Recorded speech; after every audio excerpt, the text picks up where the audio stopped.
In this tutorial, we're just importing the project to a new project. So this is for new people who want to follow along for part 17 and forward because we are starting on the networking part.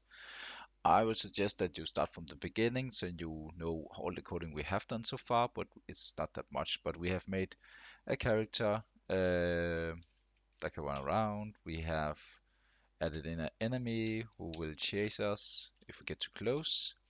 We can also get out and lose aggro, and now we will work on the networking part before we add too much coding.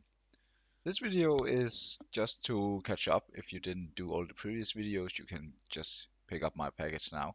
So on the link down below the video, you can download our package. And from there you go to Assets, Import Package, Custom Package, and you'll find the RPG 0.16, which is the part 16 video. And then you open it. So this is a new project, you just put it inside and then you import everything and then you have all of the items you need.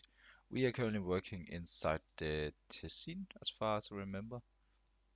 Let's see here. Yeah, we're working in the Tessin, so that's quite important that we work here. Right now our player don't have any health, so we are instant dying, so you can start like adding some health to that by going to the model, go to the Maria, and say, okay, our health should be 100 instead. Okay, from here on, you are actually ready to follow the tutorial from 17 and forward.